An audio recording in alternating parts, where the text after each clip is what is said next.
Muy buenos días. Gracias a los resistentes por estar aquí todavía y con las ganas que se vea todo el mundo.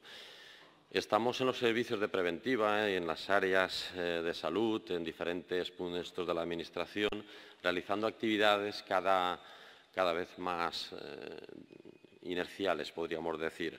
Pero seguramente nos paramos a pensar y decimos, ¿y si tuviéramos toda la información disponible, tuviéramos todos los procesos definidos, pudiéramos estar tomando decisiones como nos gustaría y además con un punto de vista global de calidad y haciendo lo mejor posible?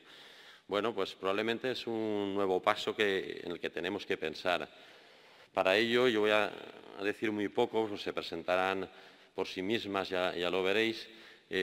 Vamos a ver si primero todos esos procesos los tenemos claros, los estamos haciendo y además seríamos capaces de demostrar que se cumple como tal, de certificar que estamos haciendo las cosas. Sin ser más ambiciosos, hacer lo que creemos que tenemos que hacer, lo que tenemos en nuestra cartera de servicios. Pero eso no es suficiente. Con frecuencia nos dicen, ¿y qué hacemos con este equipo de ultravioleta o qué hacemos con estos desinfectantes? ¿Quién toma las decisiones? ¿Es una cuestión de compras centralizadas? Probablemente el preventivista es el que opina y le hacemos caso. Y si tuviéramos una buena agencia de evaluación de tecnologías como la tenemos, pero también más accesible para los que estamos a veces apoyando a las direcciones desde los hospitales o desde otros ámbitos. Bueno, María José Faraldo, bueno, no voy a repasar los currículums, si queréis cada uno que aporte. Desde la evaluación de tecnologías en Galicia nos contará también esta experiencia. Finalmente, pues hablamos de calidad y no sabemos si la calidad local es la mejor, pero necesitamos de buenos estrategas. Desde hace 15 años tenemos la suerte de que Yolanda Agra pues, nos facilite, nos ayude con los diferentes programas que van llegándonos. No vamos a entrar en todos ellos, seguramente que ella nos lo comentará, pero también nos gustaría ver cómo esos procesos que se toman, que se pueden certificar, que además queremos tener unas decisiones basadas en una evidencia científica bien trabajada, además vienen con una carga de calidad. Podríamos ir más allá, auditarnos. Es un poco el guión de lo que vamos a ver. Empezaremos con Marta Serrano, gerente de AENOR para Latinoamérica. Ha estado trabajando desde hace bastante tiempo en el seguimiento de normalización, en la evaluación y toma de decisiones de cómo gestionar las certificaciones a nivel nacional, pero como la que se lo sabe mejor esto es ella, nos lo va a contar enseguida. Por favor.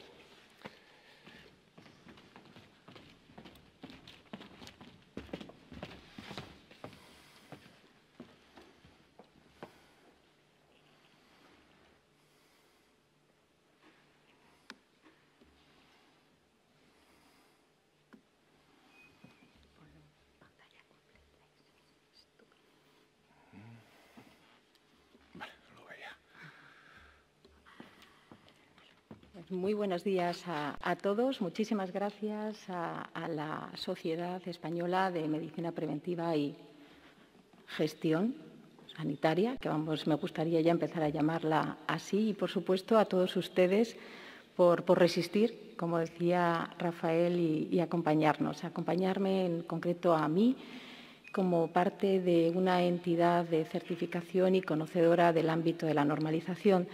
Mi objetivo durante estos 15 minutos aproximadamente que va a durar mi intervención es mostrarles unas herramientas para esa gestión que ustedes pues, desde sus unidades o servicios van a comenzar a trabajar, como son las normas, y después esa otra manera que ofrece la certificación de ponerlas en valor. Quisiera, además, finalizar mi intervención con una visión de futuro en la que me gustaría que ustedes, además, se incorporasen a este reto, al reto de la normalización, al reto de la calidad. No sé si, comenzando por la normalización, no sé si muchos de ustedes saben que la normalización, que una norma tiene una definición legal, está escrita en una ley española del año 92, que la verdad es que le confiere una enorme fuerza al documento de una norma. Es una especificación técnica Y en ese apartado de especificación técnica lo que se consigue fundamentalmente es que, como ven en el punto 3, participen en su redactado y en su redacción todas las partes interesadas. Es decir, si estuviéramos y estamos hablando del ámbito de la sanidad, está representado en ese grupo de trabajo tanto la parte del Ministerio como las consejerías de sanidad de comunidades autónomas, como asociaciones de pacientes, como sociedades científicas, como entidades aseguradoras. Es decir, al final están todas las partes interesadas aportando su granito de arena, porque en realidad tiene que ser aprobada con el consenso de todas las partes, es decir, tienen que estar de acuerdo todas las partes, tienen que hacer un documento que sea útil y, por tanto, asequible, y esa visión holística, esa visión global, lo hace muy fuerte. Pero, sobre todo, y de cara incluso adelantándome al ámbito de la certificación, además es que no es obligado su cumplimiento, es decir, no es una ley, no es normativa legal, es un documento voluntario. De manera que si yo someto mi proceso, si yo someto mi organización a una norma, lo estoy haciendo de manera voluntaria, lo cual le aporta un gran valor a dicha organización. Y miren, este grupo de trabajo que se une, es decir, todas estas partes interesadas que se van a unir a trabajar sobre un documento, tienen ante sí 3 retos fundamentales. Y es que no es tan fácil redactar una norma, porque lo único que puede hacer es sistematizar aspectos clave. Es decir, tienen que dar con las teclas de la utilidad, pero también del pragmatismo, de lo que realmente se pueda hacer. Porque piensen una cosa, y si muchos de ustedes estoy segura que ya han empezado a trabajar con alguna norma, me estarán entendiendo. Es decir, una norma no es un traje a medida de ninguna organización, porque las normas nacen generalmente con ese carácter de ser aplicable a todo tipo y tamaño de organizaciones, a diversas condiciones geográficas, culturales y sociales. Es decir, una norma cuando se publica debería ser igualmente aplicable en el ámbito en el que estamos hablando, a un hospital terciario, un centro de salud, un centro privado, un centro público, se encuentre en Castilla-La Mancha o se encuentre en Galicia, y si es internacional, imagínense también las desigualdades que pueda haber en el entorno sanitario de cada país. Y luego, además, esa manera de sistematizar hace que pueda ser certificable, es decir, que venga una tercera parte independiente que le dote de esa confianza y que realmente no lo digo yo, sino que le dice un tercero, estoy siguiendo estas señas, ¿no?, que me está marcando una determinada norma. Al final, para que lo entiendan, para que vean un poco el día de hoy dónde está la normalización, es muy importante hablar de la historia de la normalización en sanidad. Empieza un poquito más tarde que el resto y es básicamente porque la normalización nace del sector industrial, nace de la industria, pero también en el ámbito de la sanidad el punto de crecimiento lo tiene en la incorporación de España al mercado europeo, aquello que se llamaba la Comunidad Económica Europea, porque al final lo que se trataba era de poner las mismas reglas, de que todos siguiéramos las mismas reglas, fundamentalmente para productos, no tanto para servicios, y poder realizar ese libre comercio que se pretendía. De manera que la normalización en sanidad nace fundamentalmente en el ámbito del producto sanitario, donde, como ven ahí, hay una gran cantidad de normas, hasta más de 900 normas españolas en el ámbito de la calidad y de los productos sanitarios, y ello es consecuente con los comités técnicos de normalización, es decir, con esos grupos, con esos comités que abordan esas normas específicamente, ¿no? Como ven, la mayor parte de ellos, echando un plumazo ahí a vuela pluma, vemos que básicamente están la mayoría orientados a la normalización de productos sanitarios, excepto y fundamentalmente el 179. El 179 que nace con el fin de elaborar normas y directrices de calidad y seguridad para centros, establecimientos y servicios. Este es el Comité Técnico de Normalización, el 179, el español, que tiene diferentes grupos de trabajo que, como ven, pues han desarrollado diferentes normas, en muchos casos, como ven, pues relacionadas con la calidad. De hecho, luego veremos cómo el Grupo de Trabajo 3 estuvo liderado por esta sociedad y publicó la norma sobre la vigilancia, prevención y control de las infecciones relacionadas con la asistencia sanitaria, que seguro que muchos de ustedes conocen y la estarán además aplicando en sus servicios. Pero aparte también este comité hace seguimiento a trabajos que se hacen a nivel internacional, tanto a nivel ISO, que se está trabajando en una norma sobre la administración de sanidad, o, por ejemplo, a nivel europeo sobre una norma que habla de la participación del paciente en la asistencia sanitaria, en la que se establecen esos requisitos mínimos de la asistencia centrada en la persona, como ven ahí. También hacemos seguimiento al grupo de trabajo de medicina tradicional china, porque también es muy importante saber qué se está haciendo en todos los ámbitos, ¿no? Y pasando a la certificación, una vez que tenemos esos documentos, la certificación al final es esa parte, como les decía, en el que una entidad independiente, no tiene nada que ver, no puede ser juez y parte, pues realiza, por decirlo de alguna manera, esa evaluación de la conformidad, es decir, que lo que se está desarrollando en esa organización sanitaria realmente cumple con los requisitos de esa norma. Y, como ven, la mayor parte de las veces, aunque en ocasiones las normas están incluidas en requisitos legales, la mayor parte de las veces es un acto voluntario de la propia organización seguir, digamos, esas directrices que se marcan en estas normas. Y haciendo un poquito de historia, y aquí les cuento la historia de lo que tenemos nosotros en AENOR. Las organizaciones sanitarias, al principio, nuestros primeros expedientes certificados, que seguían entonces esas normas de calidad en la gestión, eran fundamentalmente por unidades o servicios y generalmente eran aquellas unidades o servicios más relacionados, si quieren, con el ámbito industrial, es decir, había poca presencia del paciente. Nuestros primeros certificados eran básicamente de mantenimiento, de suministro, de compras y luego, posteriormente, y además de una manera cronológica muy bonita que se ve en nuestros expedientes de certificación, ya comienzan a incorporarse algo más el concepto sanitario, igual no tanto la presencia física del paciente, pero sí aparece laboratorio, farmacia, esterilización. Parece, ¿no?, esos procesos también un poquito, por decirlo de alguna manera, industrializados. Y ahora, en el momento actual, tenemos prácticamente toda la cartera de servicios, expedientes que incluyen, para decirlo bien, expedientes que incluyen hospitales enteros con toda su cartera de servicio. Al final, el paciente, como no podía ser de otra manera, se incorpora en las certificaciones de calidad. ¿Y qué pasa con estas normas?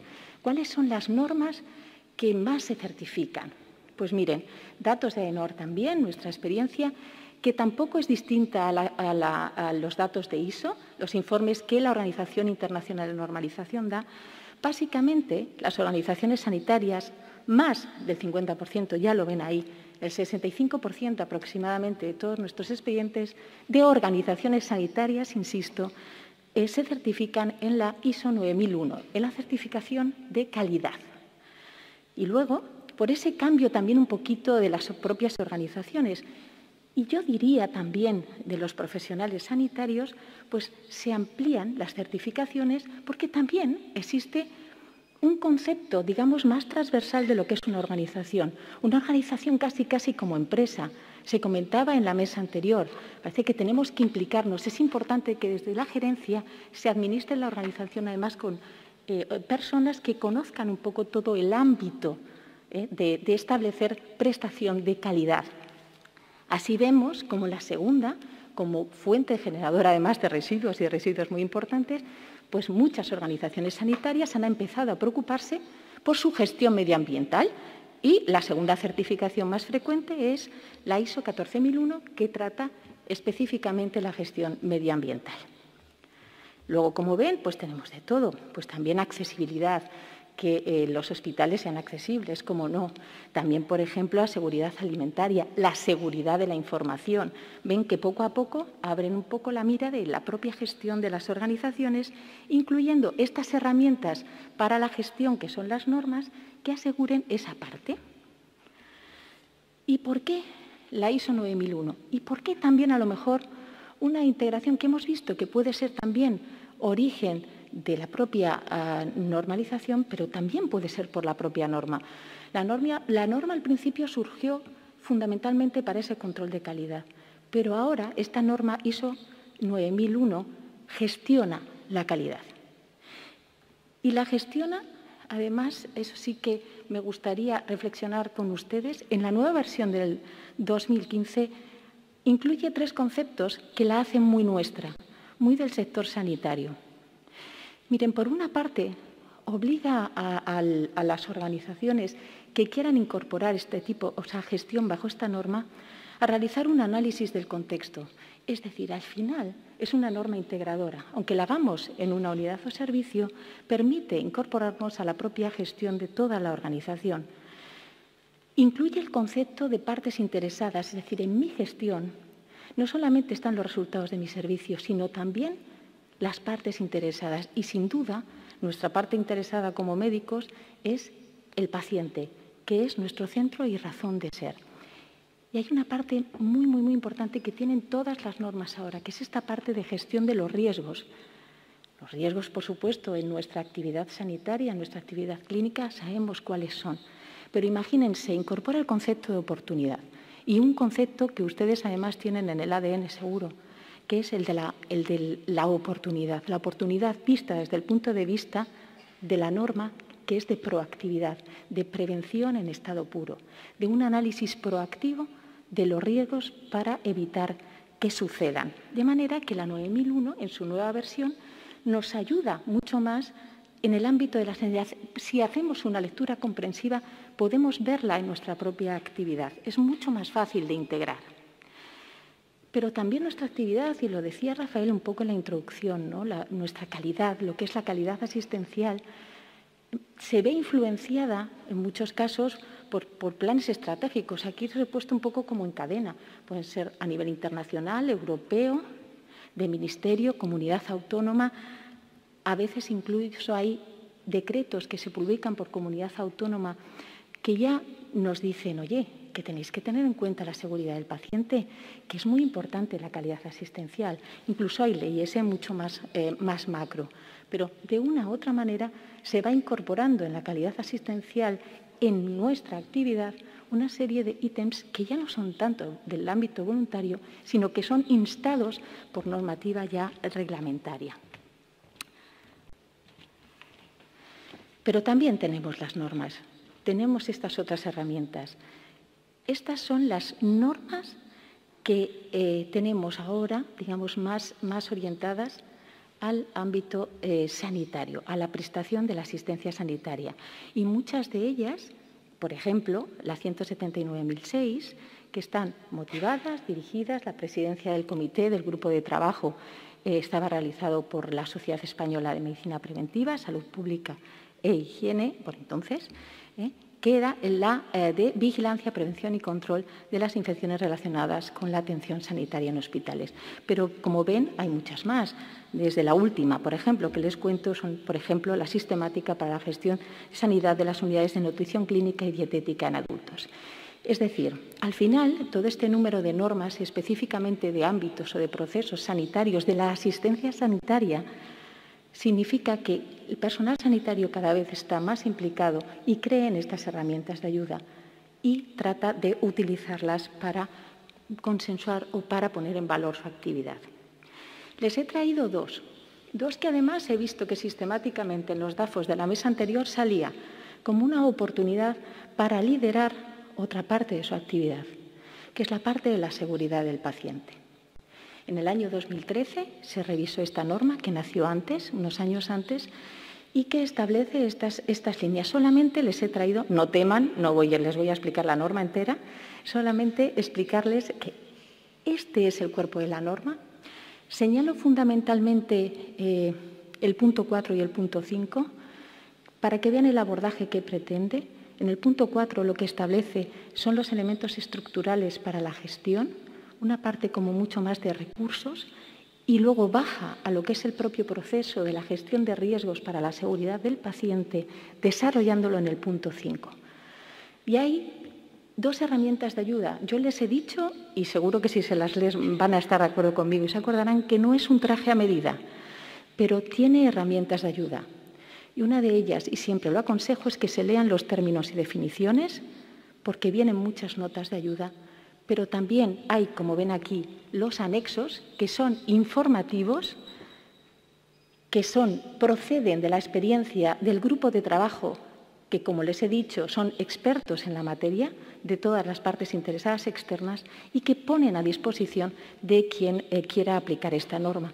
Y ahí encontrarían esas herramientas de ayuda de, por ejemplo, qué criterios tengo que utilizar para medir el nivel de riesgo para la seguridad del paciente. Y luego tenemos la suya, la que lideraron ustedes, que es la 179.006, con un concepto algo distinto, pero con un concepto que es del todo lógico, porque es un concepto liderado por una actividad concreta, de manera que es mucho más, yo les diría que mucho más sencilla de entender. Esta sí que no van a tener ninguna duda porque es lo que hacen ustedes en sus unidades y servicios, porque el grupo está formado por ustedes, por representantes de su sociedad. De manera que, por ejemplo, aquí, cuando pone procedimientos operativos, establece un listado de qué procedimientos operativos, como mínimo, tiene que tener una organización que quiera, digamos, tener un sistema de calidad para la vigilancia, prevención y control de las IRAs. ¿De acuerdo? De manera que esta es mucho más sencilla. Dos cosas distintas. Tengo la parte de seguridad del paciente mucho más grande, mucho más transversal, y esta que baja muchísimo más a detalle. Pero en todas ellas hay algo muy importante, y es algo que nos tiene que valer, es el compromiso con la mejora continua, con medir. Lo decían también antes en la mesa anterior. Es muy bueno considerar que hay herramientas de ayuda para prestar un servicio amplio en todas las medidas que se pueda de toda la organización sanitaria. Un servicio seguro, tanto para los pacientes como para los trabajadores, como para la información que se maneja, que es de alto nivel. Un servicio de calidad, un servicio orientado al entorno, lo que decíamos de la sostenibilidad medioambiental, un servicio que potencie la I+D+I desde el punto de vista de la sanidad. Y para todo ello existen herramientas que ayudan y que están lideradas por técnicos que conocen y personas que conocen y lideran la materia. Esto es solamente para que ustedes tengan una visión de cómo las normas pueden ayudar en todo lo que es la organización sanitaria, que no se queda solamente en la parte de prestación, digamos, de la asistencia. Y sí, si balanceamos la certificación nos encontramos que, sí, aplicar una norma pues lleva tiempo, es necesario a veces documentar o poner una serie de directrices y sobre todo hay algo que da mucha fatiguita, que es que hay que cambiar determinados hábitos y eso pues siempre puede producir algunas resistencias. Y luego pues que tenemos que revisar y controlar porque al final lo que tenemos que hacer es medir y mejorar. Pero si vamos a la parte de los beneficios, si realmente ponemos en el otro lado de la balanza los beneficios, pues si somos capaces de sistematizar, veremos más fácil el proceso, será un proceso que me permita mejor gestionar las personas, me permitirá trabajar en equipo, sobre todo me permitirá tomar las decisiones en función de resultados y ello sin duda pues me va a incorporar la estrategia de la organización y va a mejorar mi imagen tanto interna como externa. Y ya sí que esta es la última. Y sí me gustaría mandarles un reto, es decir, al final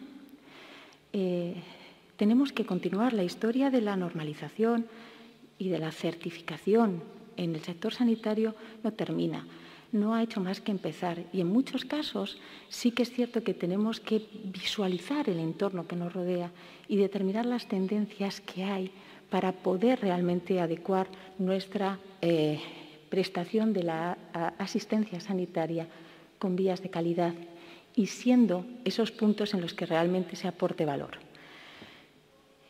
Nos encontramos con el envejecimiento de la población, el entorno socioeconómico. Bueno, lo tienen ustedes ahí, ¿no?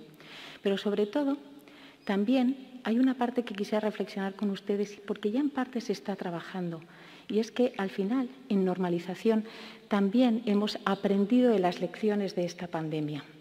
En 3 puntos de vista de impacto muy importante. Hemos visto que, como de una u otra manera la presencialidad del paciente en unas organizaciones que estaban saturadas se tenía que hacer por teleconsulta, se está normalizando ahora mismo la teleconsulta para que realmente esa prestación no pierda garantías de calidad, porque al final, queramos o no, en muchos casos, la teleconsulta ha venido para quedarse.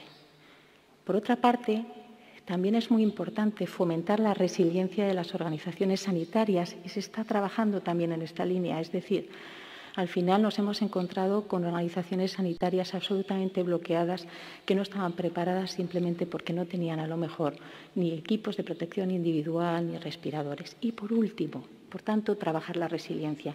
Pero por último, también es muy importante que ha impactado directamente en las personas, ha impactado en el paciente, ha impactado en sus familiares y en los trabajadores sanitarios. De manera que también se está trabajando en líneas para intentar humanizar, porque surgieron muchas iniciativas para humanizar la asistencia sanitaria en estos tiempos de pandemia y es algo que no debemos perder la inercia. Así que están todos ustedes invitados a este reto y a otros que nos tengan. Esto es un no acabar. Así que un placer, por mi parte nada más, y muchas gracias.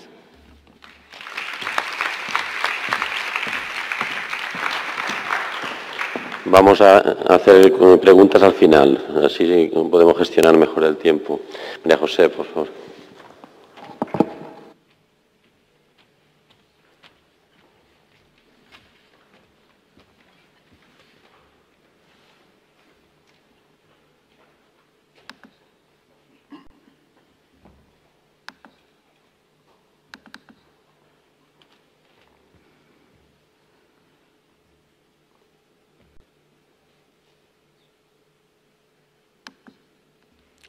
Bueno, pues buenos días a todos y a todas las personas que habéis acudido aquí a escucharnos. Buenos días a Yolanda también, que nos escucha desde Madrid. Quería empezar agradeciendo a la Sociedad Española de Medicina Preventiva la oportunidad de participar en esta mesa, especialmente a Rafael, que ha sido su especial empeño en organizarla, lo que ha posibilitado pues, que estemos hoy aquí. Estaba recordando, cuando hablaba Marta, mi último congreso de la sociedad, que fue en Murcia, y yo era todavía residente de último año de la especialidad. Así que, bueno, mi agradecimiento por recuperar un poco el contacto pues, con otros compañeros que efectivamente no se dedican a los mismos ámbitos de actuación. La presentación está dirigida a explicar el marco de la evaluación de tecnologías sanitarias y cómo puede ayudar en los procesos de toma de decisiones. Y los ejemplos de la presentación están sacados del ámbito de la medicina preventiva y de la salud pública, para que se entienda cuál es su potencia.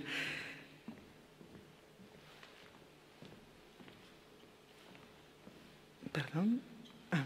Primero veremos eso, el marco general de la evaluación de tecnologías sanitarias, qué es lo que se entiende bajo este concepto, cómo ayuda a la toma de decisiones y en qué procesos de toma de decisiones da soporte, los recursos, un poco por encima, qué recursos hay en España, con una mención especial a la Red Española de Evaluación de Tecnologías Sanitarias, que es el principal recurso de evaluación que tenemos en nuestro país, y un poco para finalizar, pues cómo se enmarca el concepto de evaluación de tecnologías sanitarias dentro del concepto más amplio de la calidad. Entonces, para empezar, ¿qué es una tecnología sanitaria?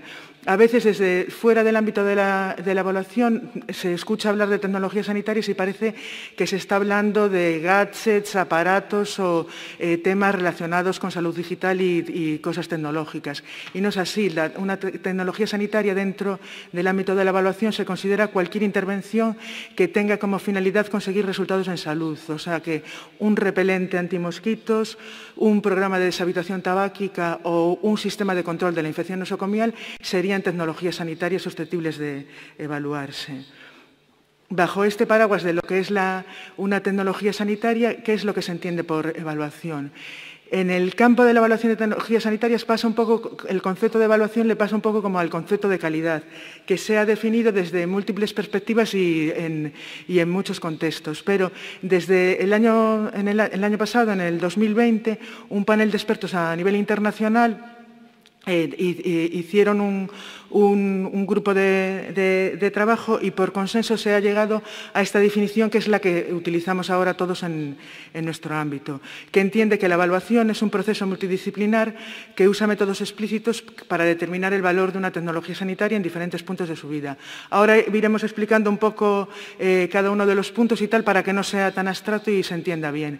Pero lo que sí que se recalca en la definición es que el objetivo último de la evaluación es ayudar en la toma de decisiones que promuevan sistemas sanitarios equitativos, eficientes y de alta calidad. La definición se acompaña de 5 notas aclaratorias. La primera es relativa a qué es una tecnología sanitaria, que es lo que hemos visto al principio. La segunda nota aclaratoria es acerca de los procesos que utiliza la evaluación, que deben ser formales, sistemáticos y transparentes, y siempre con los métodos más apropiados para considerar la evidencia disponible en cada momento. Respecto a los métodos que utiliza la evaluación, hay diferentes métodos, dependiendo del objeto y de la tecnología a evaluar, se pueden utilizar diferentes aproximaciones, pero quedaros con que el más utilizado y el más frecuente es utilizar la revisión sistemática con o sin metaanálisis como metodología para sintetizar la evidencia al respecto de una pregunta concreta.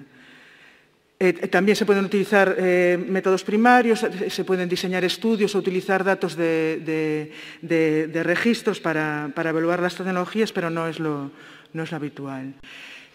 Una parte importante en la metodología de la evaluación de las tecnologías sanitarias es la medición de la calidad de la evidencia. Esa evidencia que estamos compilando y que estamos revisando para dar soporte a la toma de decisiones, tenemos que saber cómo de ciertos o cómo de fiables son los resultados.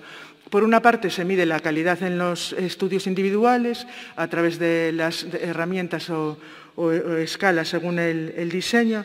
Ahí en la diapositiva tenéis las que están recomendadas en el manual metodológico de la red española, pero una vez medida la calidad de los estudios individuales, que nos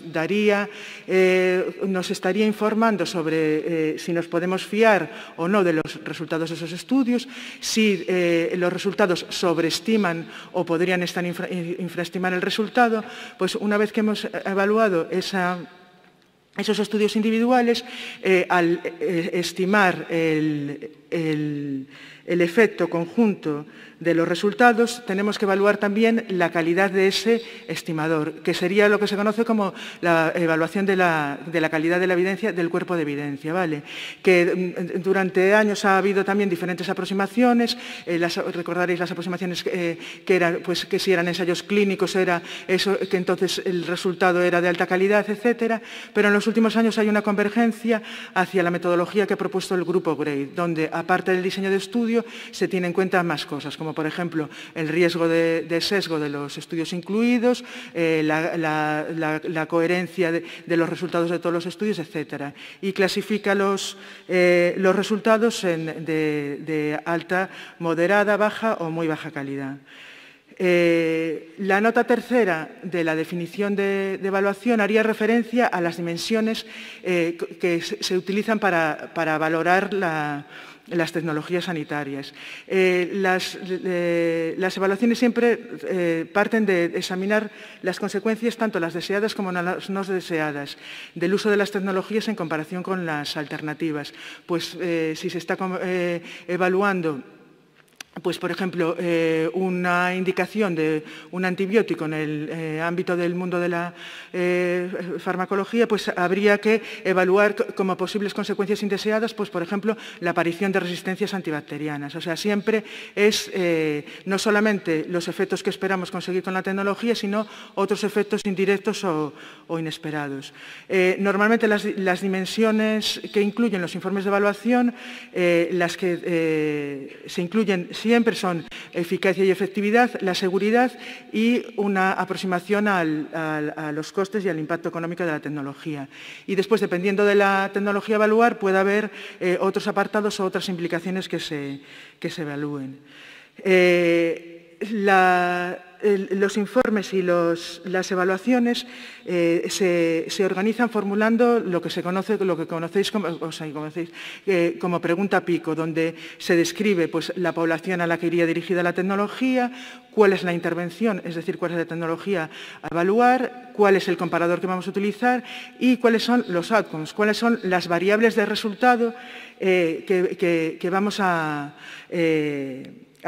medir. Y a veces también se incluye en la PICO el diseño de los estudios. Esto es la PICO de un informe realizado en la Colaboración Europea de Evaluación de Tecnologías Sanitarias, EUNETA, en el que participó Avaliat y también la agencia alemana, el IQWiC y los austríacos, para ver cuáles los beneficios y riesgos de realizar el cribado del cáncer de pulmón con el TAC de baja dosis, en comparación con no cribar. Y en relación a los resultados, a las variables de resultado, decir que las que tenemos que incorporar a los informes son las que son importantes para la toma de decisiones. Normalmente en los informes de evaluación, las variables duras, por así decirlo, que se incluyen son mortalidad, la calidad de vida y después satisfacción del paciente o supervivencia, o sea, variables que realmente vayan a ser relevantes a la hora de decidir si esa tecnología se incorpora o no o cuál es el papel que va a utilizar. En este caso del cribado, pues tenéis ahí las variables que se consideraron de interés. Se consideraba tanto la mortalidad como la morbilidad, la calidad de vida, lo que os decía antes, las consecuencias indeseadas de la prueba de screening, el sobrediagnóstico, falsos positivos, falsos negativos y en relación con la seguridad, pues adversos eventos graves que se produzcan por la utilización del screening. La efectividad, que sabéis que es lo que nos mide cómo de bien se consigue los resultados la tecnología que estamos evaluando, pues en este caso, para la pregunta de riesgos y beneficios de la prueba de cribado, veis que para la mortalidad general no hay diferencias entre cribar y no cribar, es decir, no hay diferencias en la variable mortalidad entre los pacientes que se sometían al cribado y los que no, pero en la mortalidad específica por cáncer de pulmón sí que tendría impacto la prueba. Veis aquí la calidad, que era lo que comentábamos antes, la calidad de esta evidencia, alta o moderada, pues según los estudios que se han incluido para calcular estos estimadores de efecto. La dimensión de seguridad. En la dimensión de seguridad, en los informes de evaluación, lo que se hace es un balance entre sería la aceptabilidad de los riesgos que conlleva la tecnología evaluada. Y esos riesgos serían pues, la frecuencia de eventos adversos y cómo de graves son esos eventos. Y en contextos de utilización específicas de esa tecnología. Os he traído aquí el ejemplo de los beneficios y riesgos de la vacuna AstraZeneca para que veáis cómo varía según el grupo de edad el balance de los riesgos y beneficios de la vacuna, pero además cómo varía el balance beneficio-riesgo según sea un contexto de baja tasa de incidencia, o sea, riesgo bajo de exposición, o un contexto de riesgo alto de exposición. O sea, y lo que se valora en la evaluación es ese balance beneficio-riesgo. También en la evaluación, lo que comentábamos antes, siempre se compara con otras tecnologías. Aquí habría que hacer también la comparación con los eventos adversos de las otras vacunas disponibles para la COVID-19. Otra dimensión importante en la toma de decisiones, el análisis económico, que se trata de proporcionarle a los decisores información para que la asignación de los recursos, que ya sabemos que son limitados, pues sea lo más eficiente posible. Normalmente, pues lo que se incorpora son estudios de coste-utilidad. Os he traído aquí el del informe de la vacuna herpes zóster realizado por el Servicio de Evaluación Canaria, y donde veis que hay una opción que es la dominante, que es la coste efectiva, que es la vacunación, con la vacuna de una única dosis. Esa sería la acción más coste efectiva con respecto a la otra vacuna y con respecto a la no vacunación. Pero además del coste efectividad, o sea, tenemos que ver cuál es el impacto presupuestario o cuál es cuánto dinero necesitaríamos para incorporar esa intervención. Intervenciones muy coste efectivas, pero que van dirigidos a un amplio grupo de población, pues van a conllevar un impacto presupuestario que a lo mejor otras intervenciones menos coste efectivas, pero que se dirigen a menos pacientes o menos personas, pues el impacto va a ser diferente. Pero en todo caso es algo que en la toma de decisiones hay que valorar. Si tenemos recursos y si los que tenemos los queremos dedicar a esto o a otras intervenciones. Un poco por encima, lo que os comentaba, dependiendo de la tecnología a evaluar, puede ser importante para la toma de decisiones tener en cuenta pues, consideraciones de aspectos éticos, legales y sociales. Por ejemplo, tecnologías de alto coste, se puede ver muy afectado el principio de equidad. Entonces, pues hay que hacer una valoración de cómo puede impactar la incorporación de esa tecnología al sistema sanitario en el principio de equidad. Otras tecnologías relacionadas con la reproducción, que afecten a poblaciones vulnerables o que se pueda haber afectado el principio de autonomía, etcétera. Y por encima, la perspectiva del paciente, que ya comentó también Marta, que al igual que en otros procesos y en general en todos los sistemas sanitarios, pues la incorporación de los pacientes a la evaluación y la incorporación de su perspectiva a la hora de valorar las tecnologías. Tenemos aquí un cuadrito de algunos aspectos claves y tal que reportaban los pacientes y familiares en el informe que se hizo sobre la efectividad del cribado neonatal para la detección precoz de hiperplasia suprarrenal congénita, porque no siempre los pacientes valoran de la misma manera, por ejemplo, las variables de resultado. A veces en el sistema sanitario tendemos a valorar las variables mortalidad, morbilidad y, por ejemplo, desde el punto de vista de los pacientes, pues las variables relacionadas con la calidad de vida son las que son críticas para ellos para decidir o no si esa tecnología es de interés. La nota 4 de la evaluación, la que hacía referencia al ciclo de vida de las tecnologías. Esto es simplemente que la evaluación puede dar respuesta a lo largo de toda la vida de la tecnología, que iría desde el momento en que se produce una innovación y aparece una nueva idea, pasando por las fases de desarrollo clínico, investigación y desarrollo, la regulación, llega al mercado la tecnología, se cubre o no se cubre, uso apropiado de esa tecnología y hasta la desinversión. A veces se hace un gran esfuerzo en lo que incorporamos, pero no hacemos el mismo esfuerzo en lo que debemos desincorporar o desinvertir o dejar de hacer. Y nada más, paso un poco brevemente a comentaros algo sobre los procesos de toma de decisiones en los que informaría la evaluación. Como hemos visto, informa a lo largo de todo el ciclo de vida de las tecnologías.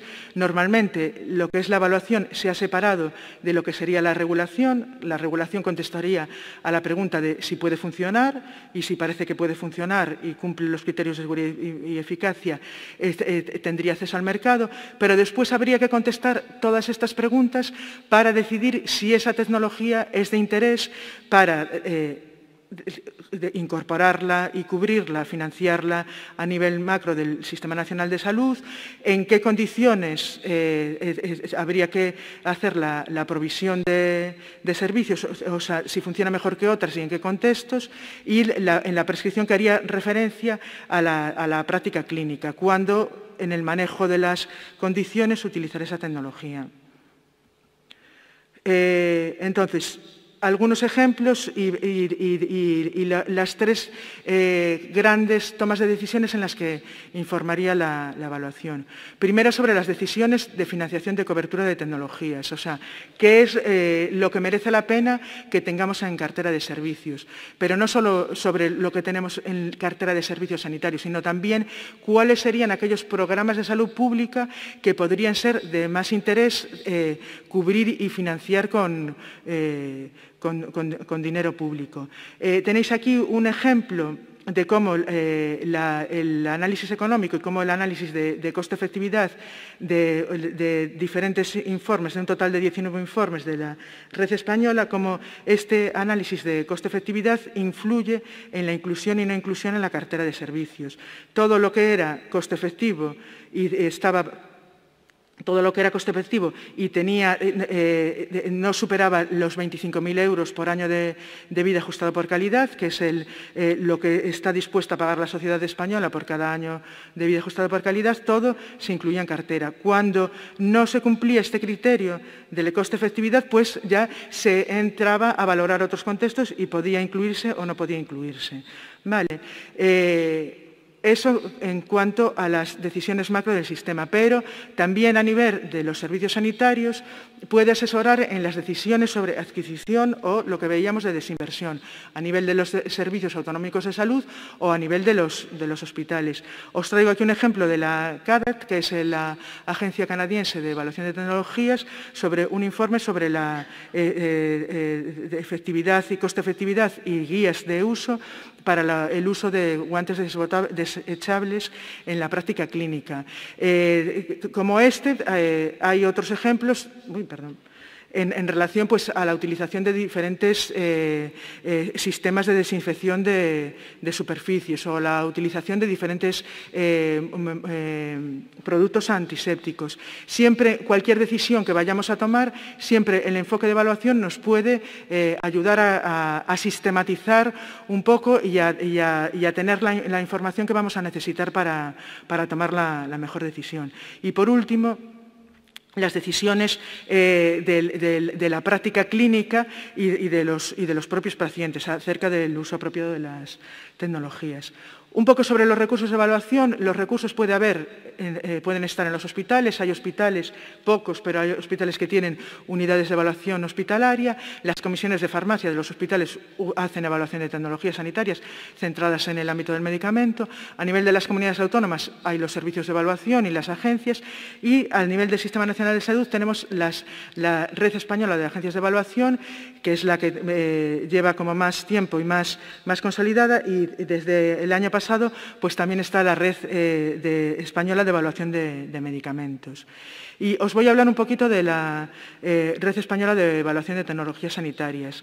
La Red Española es un órgano colegiado que tiene una regulación que está publicado en el BOE y lo que hace es un órgano que coordina los trabajos en evaluación de las 6 agencias de evaluación autonómicas, Osteva del País Vasco, IAS de Aragón, Aquas de Cataluña, ETSA de Andalucía, UETS de la Comunidad de Madrid, Avaliate de Galicia y la Agencia de Evaluación de Tecnologías Sanitarias del Carlos III, que está aquí, en este órgano están incorporadas la Dirección General de Cartera y la Dirección General de Salud Pública.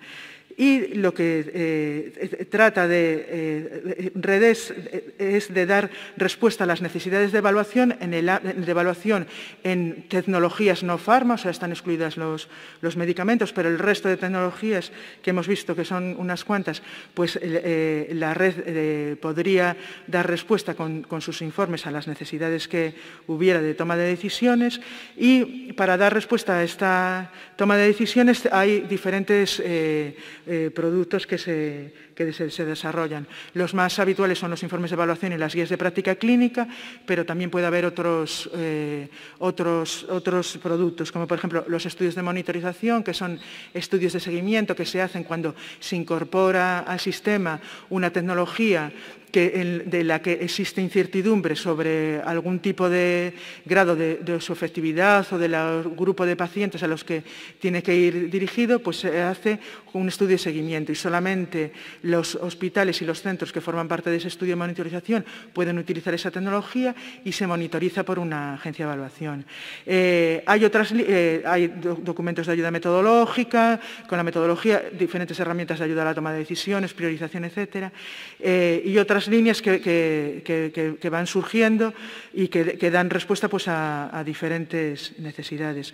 Este año tenemos esta línea sobre la COVID-19 que está dirigida a evaluar la efectividad de las intervenciones no farmacológicas en el control de la pandemia por la COVID. ¿Y cómo se organiza ese trabajo? ¿Cómo se deciden los temas a evaluar? ¿Quién es el que determina cuáles son las necesidades? Los informes y las líneas y las actividades se organizan a través de planes anuales de trabajo y dependiendo del producto que se que se requiera, como informes de evaluación, los estudios, guías de práctica clínica, si son tecnologías emergentes, desarrollos metodológicos, etcétera, pues hay una forma de detectar esas necesidades a nivel del Sistema Nacional de Salud.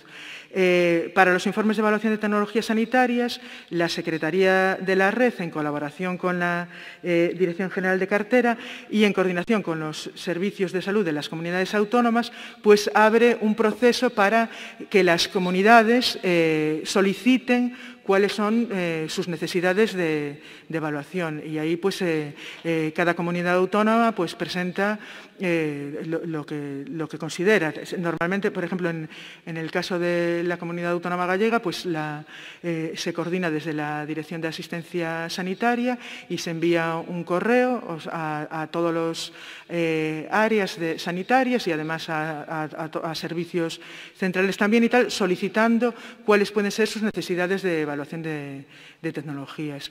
Y la verdad es que normalmente todas las necesidades que se detectan suelen ser del ámbito de dispositivos. Pues un dispositivo para pacientes con angina inestable que no tienen alternativa por alto riesgo quirúrgico o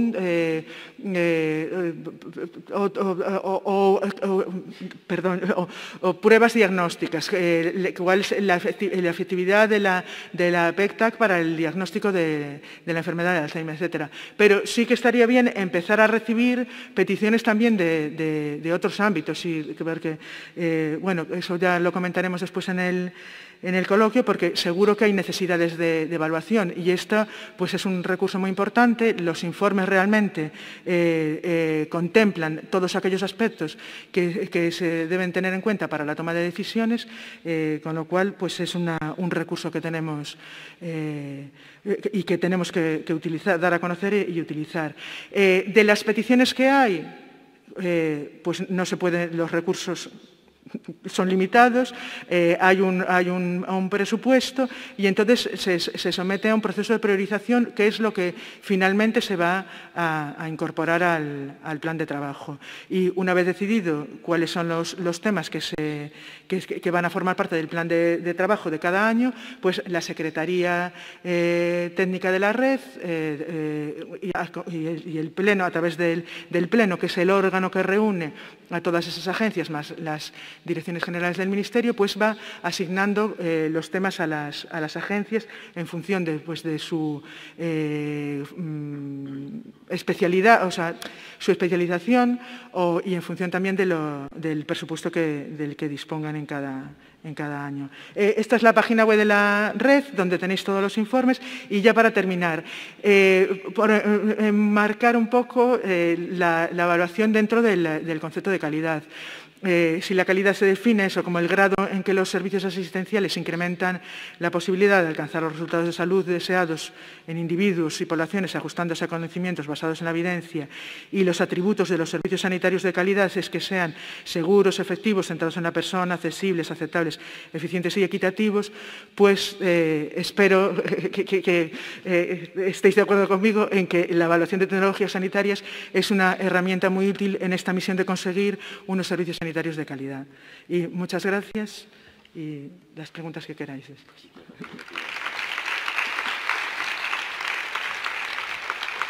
Pasamos a la tercera ponencia, desde la Subdirección General de Calidad del Ministerio, Yolanda Agra. Cuando puedas. Hola, buenos días. Muchas gracias a la organización y especialmente al doctor Rafael Ortiz por invitarnos a esta sesión de hoy.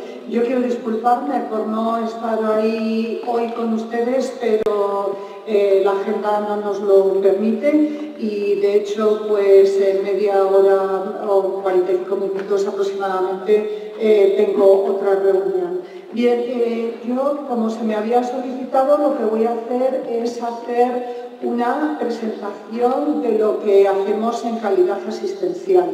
Yo creo que es interesante conocerlo porque nos damos cuenta de que cuando vienen aquí residentes de medicina preventiva a rotar con nosotros, conocen muy bien aspectos como, por ejemplo, que tienen que ver con la estrategia de seguridad del paciente, pero conocen menos otros aspectos relacionados con otras estrategias y con temas de auditoría. Yo por eso voy a hacer un resumen bastante sucinto, porque además mis predecesoras en la presentación han tocado aspectos que yo iba a tocar, con lo cual pasaré de puntillas sobre ellos.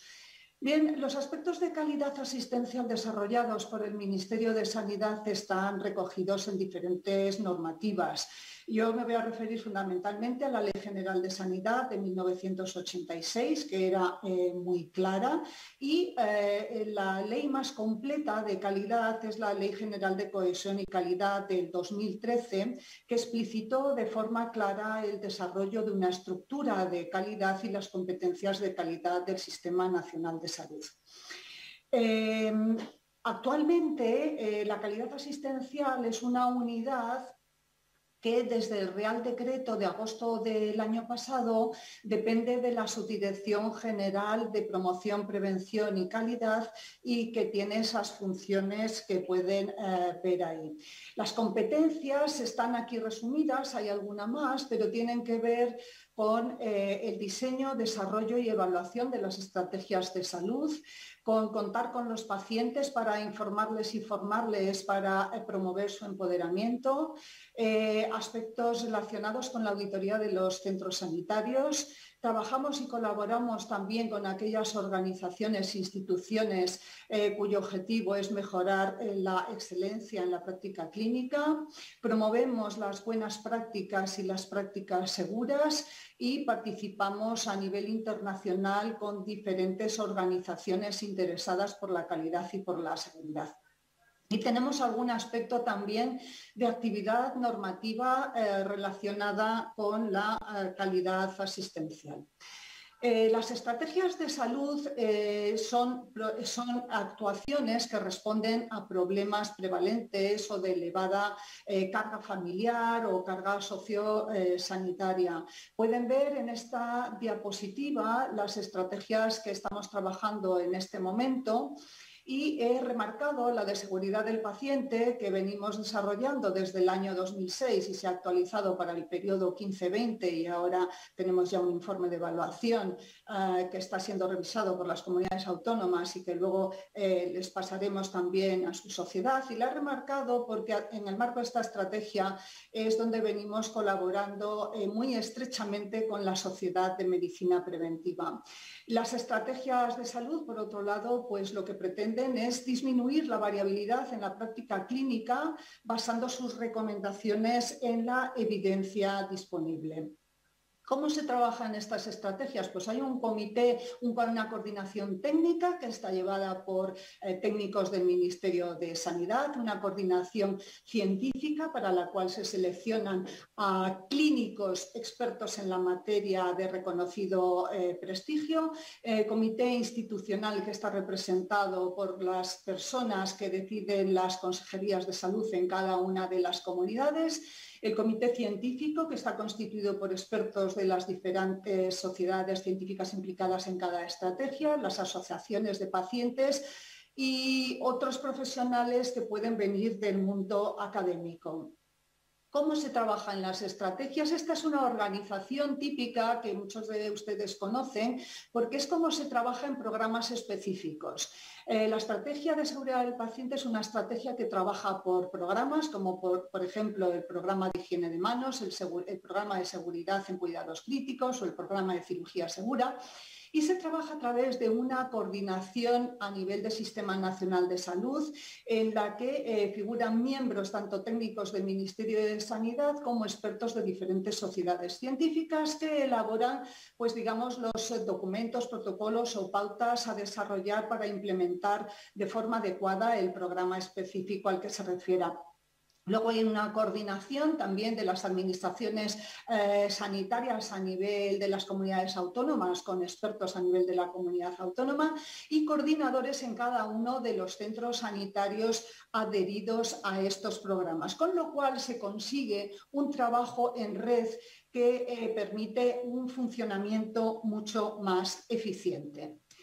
Hablando de excelencia clínica, trabajamos directamente con Guía Salud. Guía Salud es un organismo del Sistema Nacional de Salud financiado por el Ministerio de Sanidad y que fue adoptado por el Consejo Interterritorial en el año 2003 como instrumento para mejorar la calidad de la asistencia sanitaria.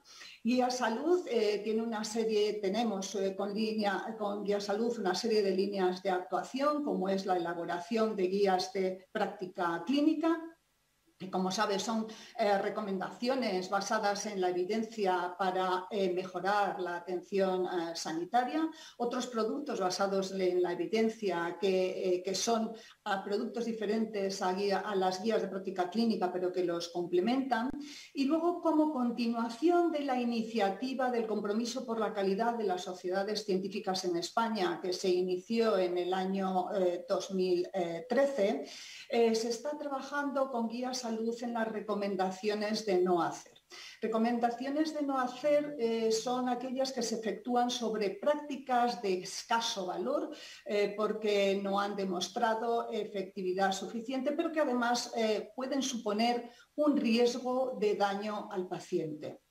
Se está actualizando en estos momentos la metodología para identificar y seleccionar esas recomendaciones de no hacer, para lo cual se están constituyendo unos grupos de trabajos y un panel de expertos de diferentes profesionales de diversas sociedades científicas, donde por supuesto está también representada la Sociedad Española de Medicina Preventiva. Colaboramos también, como ya se ha dicho antes, en la Red Española de Agencias de Evaluación de Tecnologías Sanitarias, la unidad que participa dentro de la Dirección General de Salud Pública es especialmente la unidad de calidad. No me voy a detener nada más aquí porque María José Faraldo lo ha explicado muy bien anteriormente.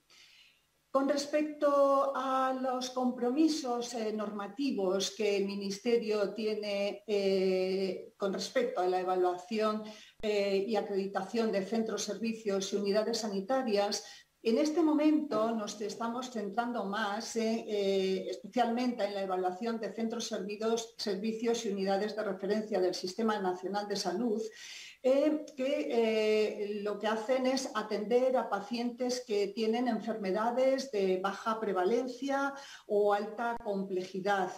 En estos centros, servicios y unidades de referencia, para la acreditación de los mismos, se establecen una serie de criterios de auditoría que se acuerdan con el comité de designación y que luego se aprueban en el Consejo Interterritorial. Estos criterios son diversos, hacen referencia, por ejemplo, al volumen de pacientes atendidos, aspectos de formación y organización, pero llevamos ya una serie de años en que están incluidos también criterios relacionados con la seguridad del paciente, como por ejemplo los relacionados con la la higiene de las manos, con la prevención de la infección asociada a la asistencia sanitaria o con la notificación de incidentes de seguridad. En este momento están aprobados 279 CESURes de 50 centros sanitarios para 64 patologías o procedimientos diferentes. Con el fin de mejorar la información y la formación basada en la evidencia para los pacientes y para sus familiares y para los ciudadanos en general, se creó la Red de Escuelas para la Ciudadanía, red de escuelas en la que participan las escuelas de todas las comunidades autónomas, a través de un comité de gestión y un comité técnico. Participa la Dirección General de Salud Pública, la Unidad de Calidad, las comunidades autónomas, las asociaciones de pacientes a nivel nacional, la estrategia de cronicidad y la estrategia de promoción, porque la información que se ofrece a través de esta red de escuela está orientada a implicar a los pacientes y sus familiares en el cuidado de su salud, especialmente referida a procesos crónicos. En el aspecto de normativa, como les comentaba antes, tenemos en este momento la responsabilidad de desarrollar, mejor dicho, de actualizar los reales decretos de calidad y seguridad de medicina nuclear, de radioterapia y de radiodiagnóstico, con el fin de actualizarlos, porque estos ya son reales decretos que venían de los años 97, 98 y 99, de actualizarlos a la evidencia actual, pero también con la finalidad de adaptarlos a la directiva transfronteriza Euratom, que fue transpuesta al derecho español en el año 2019. En este momento se han recibido ya información, el feedback y comentarios con respecto al Real Decreto de Medicina Nuclear y nos reuniremos con los expertos para finalizar los comentarios y seguir el procedimiento para hacerlo público en el Boletín Oficial del Estado en cuanto sea posible. En cuanto a colaboraciones con otras entidades, colaboramos, no es que sea otra entidad, la Agencia del Medicamento, porque pertenece al Ministerio de Sanidad, pero colaboramos especialmente con la agencia en el plan de resistencia de antibióticos, de resistencia contra los antibióticos, igual que participa también y colabora estrechamente la Sociedad de Medicina Preventiva.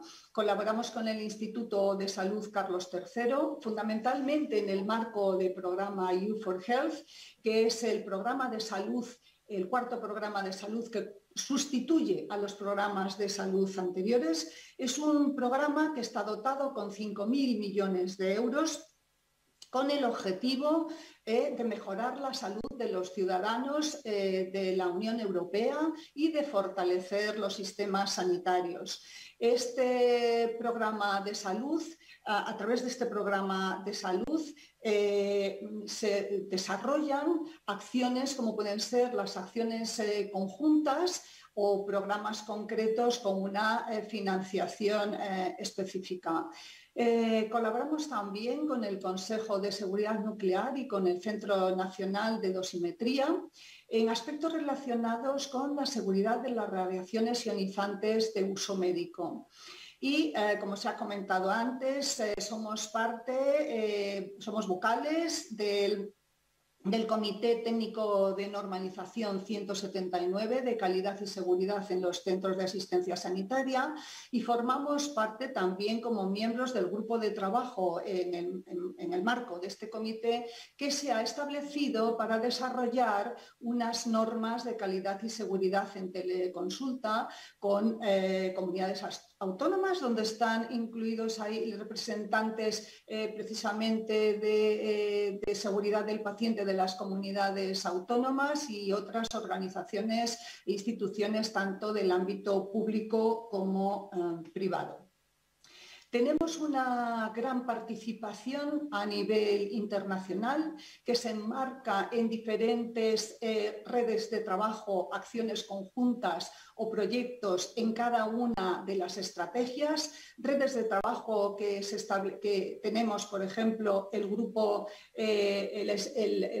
Steering Group para enfermedades no transmisibles con la Comisión Europea, o la Red de Seguridad de Pacientes con la Organización Mundial de la Salud, acciones conjuntas especialmente en cáncer, pero también acciones conjuntas que va a financiar ahora la Comisión Europea en la segunda ola de llamamiento que se va a hacer ahora por parte de la Comisión Europea en aspectos sobre enfermedades no transmisibles y aspectos de atención primaria.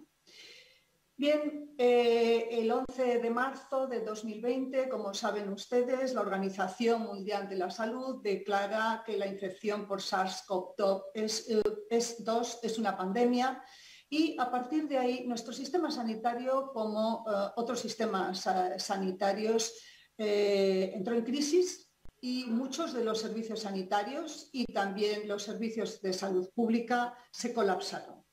Lo que pasó en ese periodo y lo que sigue pasando lo conocen mucho mejor ustedes porque lo están viviendo día a día a pie de paciente, tanto a nivel hospitalario como a nivel comunitario.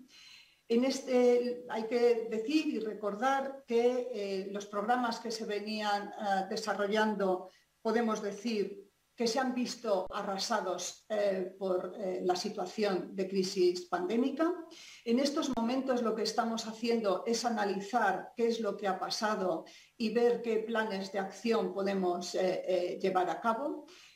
Con el Consejo Asesor del Programa de Seguridad de Pacientes Críticos elaboraron una serie de recomendaciones en tiempos de pandemia y se han analizado la Sociedad Española de Medicina Intensiva la evolución de las tasas que están publicadas en el último ENPIN que se ha hecho periodo 15 de septiembre, 15 de diciembre de 2020, que incluye tanto pacientes COVID como pacientes no COVID.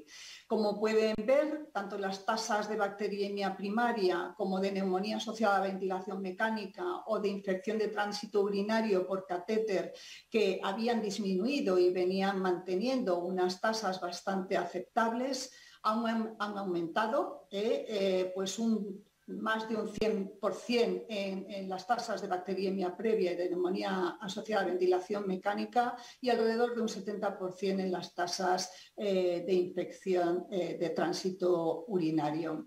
Es decir, volvemos a la casilla de salida y tenemos que reiniciar los proyectos. Para eso se va a trabajar partiendo de los principios que estos proyectos tenían de comprometer a los profesionales, de formar, de implementar y de evaluar. Y por ello vamos a tener una reunión el 6 de octubre con los responsables de los proyectos a nivel nacional, de comunidad autónoma y de centro sanitario para presentar los datos, las comunidades que presenten sus datos durante la pandemia y también el plan de acción que van a efectuar o que van a llevar a cabo para relanzar estos proyectos. Si hablamos del programa de higiene de manos, en este momento les puedo decir que estamos evaluando los datos de los indicadores que nos están remitiendo las comunidades autónomas, indicadores correspondientes al año 2020. Estos que tienen aquí son los indicadores del año 2019, donde vemos que ha habido un aumento progresivo a lo largo del tiempo del consumo de preparados de base alcohólica. Los datos iniciales de los indicadores del 2020 nos dicen que ha aumentado bastante, como ya preveíamos, el consumo de preparados de base alcohólica. La observación del cumplimiento de la higiene de manos la teníamos en unos niveles bastante moderados. con una gran variabilidad entre comunidades autónomas, pero estamos viendo en los análisis iniciales que estamos haciendo con respecto al 2020 que ha habido una disminución importante de la observación del cumplimiento de la higiene de manos, como también sabíamos que iba a ocurrir porque no se ha podido realizar en los tiempos de pandemia. Relanzar el programa de higiene de manos es uno de los objetivos claros que tenemos, que además compartimos en el plan con la Agencia de Medicamentos, en el plan de resistencia contra los antibióticos, y en el que es importante que se cuente de forma muy activa con la Sociedad de Medicina Preventiva, con los servicios de medicina preventiva de los hospitales. El proyecto Infección Quirúrgica Cero, que es un proyecto que está liderado por su sociedad, por la Sociedad de Medicina Preventiva, y que se promueve desde el Ministerio de Sanidad y en el que participan otras sociedades científicas del ámbito del bloque quirúrgico. Está analizando también los datos del año 2020, pero como datos preliminares podemos ver ya que el número de hospitales participantes y de pacientes incluidos ha disminuido de forma importante durante el año 2020. Que han aumentado las cirugías urgentes, esto pues está claro porque se pararon las cirugías programadas, excepto algunas muy concretas. En cuanto al cumplimiento de aquellos en los que se ha podido medir, pues el cumplimiento es bastante aceptable para la antisepsia de piel, profilaxis antibiótica y eliminación de vello cutáneo, y no tanto para normotemia y normoglucemia. Cuando esté el análisis pues, más desarrollado también lo compartiremos. Este es otro aspecto que también ya hemos hablado con la Sociedad de Medicina Preventiva, de hacer hincapié en este programa y comprometernos a la extensión del mismo y a la mejora de los aspectos que puedan ser mejorables. Y si hablamos de la notificación de incidentes de seguridad, lo que podemos decir es que la notificación de incidentes ha disminuido también de forma importante, tanto en aquellas comunidades que utilizan un sistema de notificación diferente al SINAPS, como en la notificación de incidentes del SINAPS, que es el sistema de notificación que promueve el Ministerio de Sanidad y que está siendo aplicado por 11 comunidades autónomas. Estos son solo datos previos a la pandemia y posterior a la primera ola. Podemos ver una reducción importante de las notificaciones y, como curiosidad, un aumento de notificación de incidentes que tienen que ver con equipos, dispositivos y organización sanitaria de los centros. Estamos haciendo también un análisis más exhaustivo de todo el periodo pandémico, que también cuando lo tengamos lo compartiremos con ustedes. En definitiva, lo que podemos decir que es bueno, es necesario desplegar velas, es necesario reiniciar los proyectos que veníamos trabajando y que estaban funcionando también hasta el inicio de la pandemia. También es necesario plantearnos qué otras cosas podemos hacer con el fin de restablecer y mejorar la calidad asistencial y la seguridad de los pacientes en nuestro Sistema Nacional de Salud.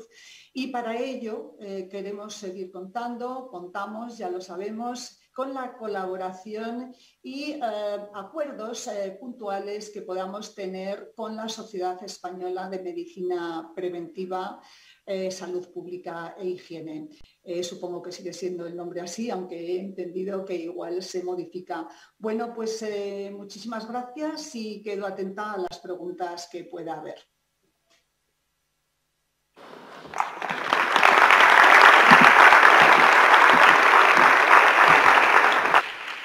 Hemos cumplido perfectamente con el tiempo de las ponencias. No tengo tan claro que tengamos tiempo para las preguntas. Me están diciendo la organización que hay una mesa, me están diciendo claramente que no.